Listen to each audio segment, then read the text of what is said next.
Welcome to the Real News Network. I'm Paul Jay in Baltimore. Welcome to part 2 of our series of interviews with Chris Hedges on our new show, Reality Asserts Itself. Chris is a Pulitzer Prize-winning journalist, a senior fellow at the Nation Institute. He spent nearly 2 decades as a foreign correspondent in Central America, the Middle East, Africa, and the Balkans. He's reported for more than 50 countries for the Christian Science Monitor, National Public Radio, the New York Times, for which he was a foreign correspondent for 15 years. You can read more of Chris's biography down below this video player here, and we're going to go right to Chris. Thanks for joining us again. So pick up the story at this Rockford College speech. Now, just to remind people that don't know the story, Chris made a speech critiquing the Iraq War, which led to him and New York Times going in their own directions, in different directions. As you're about to make this speech, do you realize, one, how controversial it's going to be at the moment of making the speech, and do you realize you're going to have this big fight that results in you leaving the Times? No. And yet, I had spent my career as a foreign correspondent, and Sidney Schanberg, who worked for many years for the Times and was eventually pushed out of the paper as the Metro editor for taking on the developers who were friends with the publisher and who were driving the working and the middle class out of Manhattan. So now Manhattan's become the playground of hedge fund managers primarily, says correctly that your freedom as a reporter is constricted in direct proportion to your distance from the centers of power. So if you're reporting from Latin America or Gaza or the Middle East, as I was, or the Balkans, you have a kind of range that is denied to you once you come back into New York and into Washington. So for instance, I could go on National Public Radio and offer a very frank critique about Slobodan Milosevic and what he was doing in Bosnia, what the Serbs were doing in Bosnia.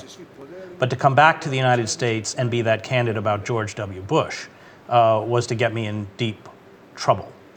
And yet, having spent 7 years in the Middle East, having been the Middle East bureau chief for the New York Times, an Arabic speaker, months of my life in Iraq, I understood, like most Arabists, that the invasion of Iraq was based on a fantasy. The idea that we would be greeted as liberators, that democracy would be implanted in Baghdad and emanate outwards across the Middle East, that the oil revenues would pay for reconstruction. All of this was absurd. And all the Arabists knew it. They knew it in the State Department, they knew it in the Pentagon, they knew it in the CIA. And certainly those reporters who had spent time in the Middle East knew it. And yet to speak out was a career killer. And yet I knew, as subsequently happened, that people I cared about would die in Iraq and other places because of this policy, and I felt that I had a kind of moral imperative to speak even at the expense of my career.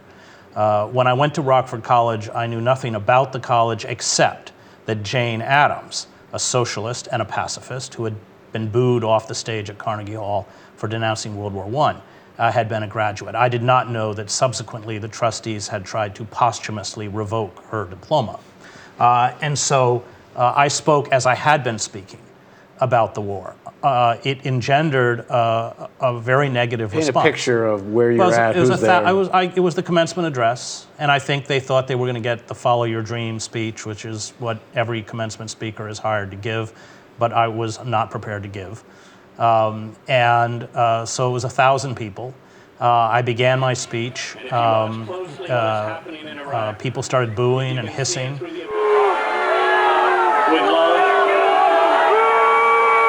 There are those who will insist that the comradeship of war is love. My microphone was cut twice. At one point, the crowd got up and began singing "God Bless America." But where is Rockford College? Rockford, Illinois. And then 2 young men in robes from the graduating class got up and tried to push me away from the podium. I had to cut my speech short. The security came and removed me from the podium before the awarding of diplomas. I remember getting down, I had an academic gown on, and I said, well, my jacket's in the president's office, and they said, we'll mail it to you. They took me to my hotel, watched me pack my bags, and put me on a bus to Chicago. Why did they invite you? I don't know.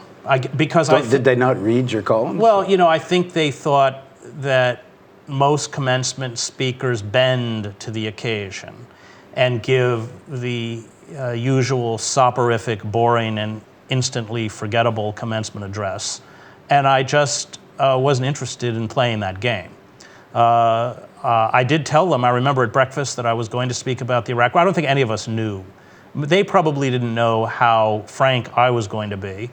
I think we were all sort of clueless as to the reaction. Yeah, you must have been surprised yourself at students reacting this way. Sure. It was very hostile and frightening. I mean, when you have 1,000 people who really don't like you, I'm not going to pretend it's easy. This is 2003. 2003. So there is a big anti-war movement all around the world.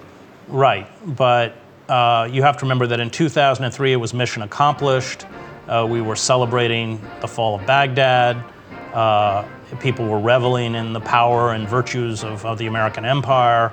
And it was very lonely for those of us who were speaking out against the war. There were very few voices, but we've rewritten that history pretty well.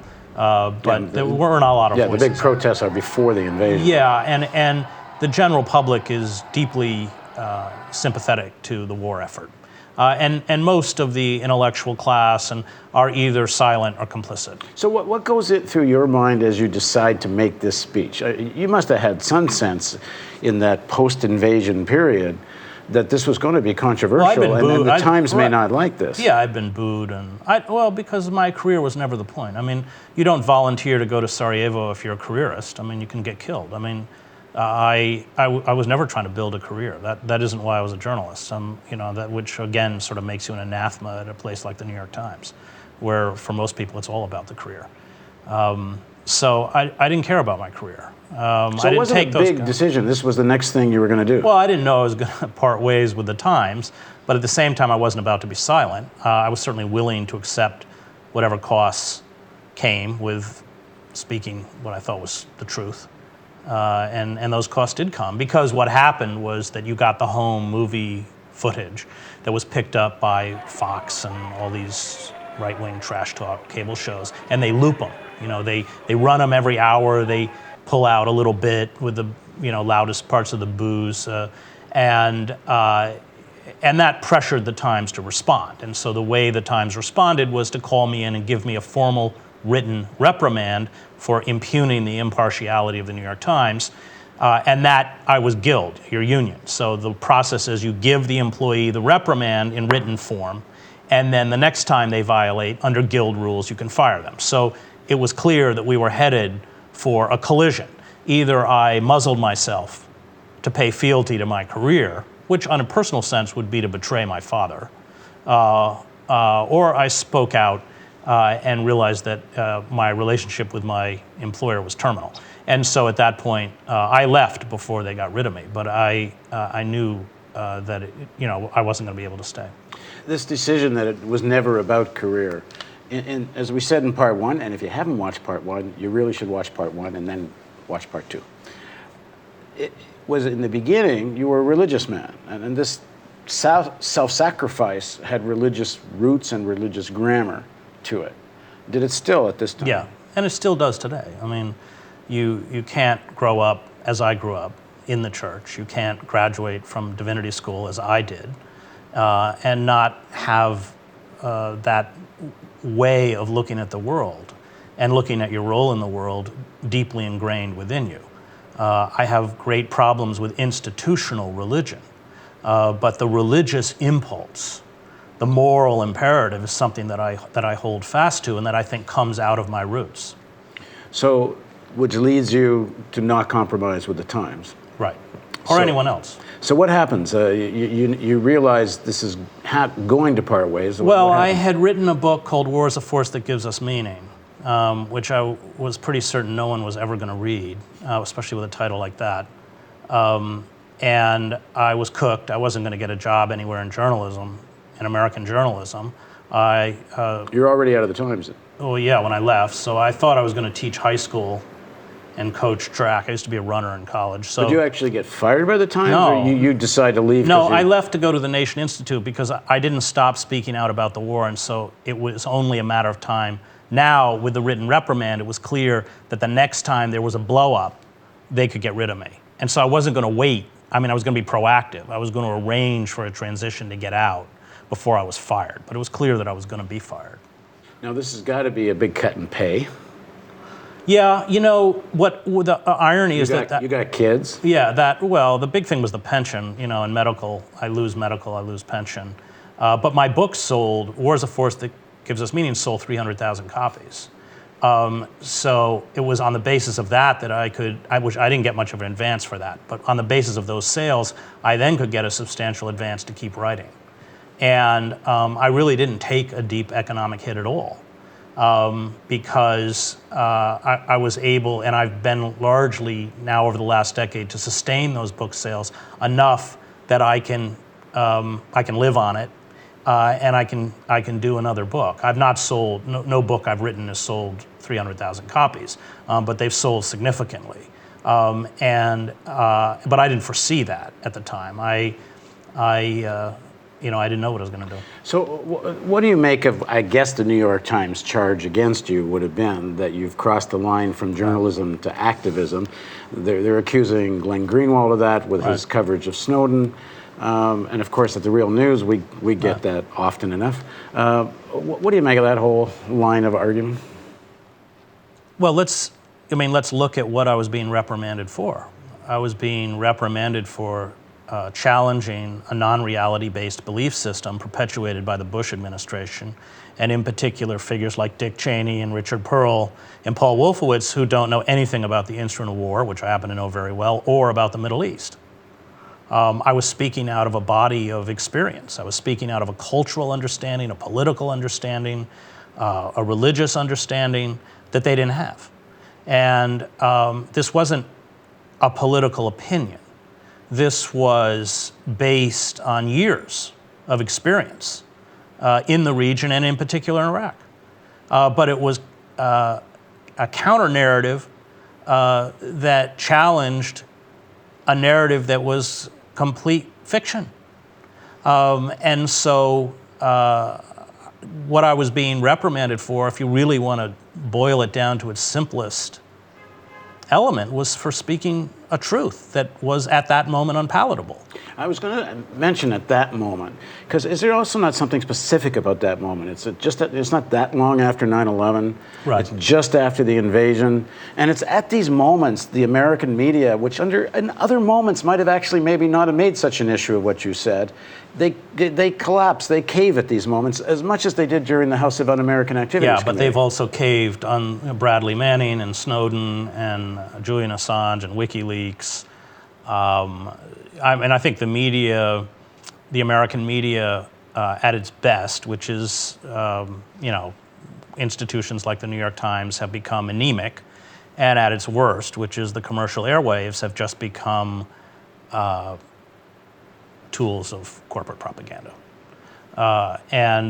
There's a crisis within the media establishment that is very, very profound and very frightening. And is there also something about the New York Times, the Washington Post, and pretty much most, if not all, the mainstream media, that there's certain things that are systemically threatening? They usually use the label national security to talk about those things. But when we're in that area, that's where they will really intervene editorially. And even if you have done what you said earlier, you're fact-based, what you're doing is refuting a mythology. But this has just gotten too sensitive, you could say, for the class interests of the people that are running these newspapers and their relationship to the state. Yes. And I think that the New York Times, to illustrate the point that you've made, of course, you have to go back and look at the New York Times coverage in the lead up to the war in Iraq, where they were fed bogus material by the Bush administration and printed it as fact. And then the administration would cite New York Times stories to bolster their case for war in Iraq in this kind of circular mendacity that was taking place between Washington and the power elite at the Times. And I was covering Al-Qaeda out of Paris and working with French intelligence who were going insane over this plan to invade Iraq, which of course they knew the Iraqis had nothing to do with 9/11. I would come back and meet with the investigative team at the paper and express to them what French intelligence was saying, and they would just dismiss it. Remember, there was a kind of racism towards the French at the time. Jokes about French culture and French identity. I mean, I heard them even in newsroom of the Times. So it's a kind of sickness. Nationalism is a disease. It really is about self-exaltation, and the flip side of nationalism is always racism. And we were self-exalting racists, and I've seen it in war after war, from the Falklands to Serbia to anywhere else. You drink that very dark elixir, and you become insane. And we became insane because, I was in the Middle East right after 9/11, and the Muslim world was appalled at what had been done in their name. These crimes against humanity that have been committed on American soil. And the way you fight terrorism is to isolate terrorists within their own society. And this goes all the way back to Sallust writing about the Jakartan Wars. It's not a new understanding. And we had gone a long way to doing that because of the attacks of 9/11. And if we had had the courage to be vulnerable, if we had built on that empathy that was being poured out towards us, we'd be far more secure and safe than we are today. Instead, we responded just the way Al-Qaeda and these groups wanted, which is to invade and begin dropping iron fragmentation bombs all over the Middle East, which resurrected the jihadist movement. And just to get back to the Times has the credibility to do this kind of stuff up to the war in Iraq, because they do allow a fair amount of fact-based reporting that actually is legitimate. So you kind of believe what the Times says. Right. Well, every article they wrote, which was a lie, about weapons of mass destruction, being part of Saddam Hussein's Iraq, was technically fact-based. It was sourced, senior intelligence officials say. It was double-checked with other intelligence officials. It was all within the rubric of American journalism, legitimate journalism. It just happened to be a lie. And one could know, many people did know at the time. Well, but those people we never spoke to. That's my point. They were the you French, can construct the verifiable stream, but you don't talk to the people that threaten what you want to say. So, and that is the difference between news and truth. And I think the really great reporters care about truth more than they do about news. They're not the same thing. And remember, as journalists, our job is to manipulate facts. I did it for many years. I can take any set of facts and spin you a story any way you want. And if I'm very cynical, I can spin it in a way that I know is good for my career, but is not particularly truthful to my reader. I always attempted to convey to my reader the truth. But reporters who keep hammering home the truth often become management problems, and they don't rise within the organization. You know within the institution what will advance you and what will not. You don't need a list of rules written on a wall. So that the hierarchy of an institution like the New York Times is dominated by people who are careerists, whose loyalty is to their own advancement rather than to the truth. And yet, all great journalistic institutions need those reporters who care about truth. David K. Johnson, Sidney Shandberg, who I mentioned before, they were there. What happens is that they often eventually have a confrontation with that institution. And because they have that kind of integrity, they're often usually cast aside by that institution.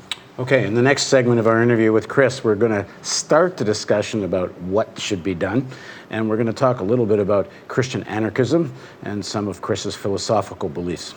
Please join us for this next segment of our interview with Chris Hedges on the Real News Network.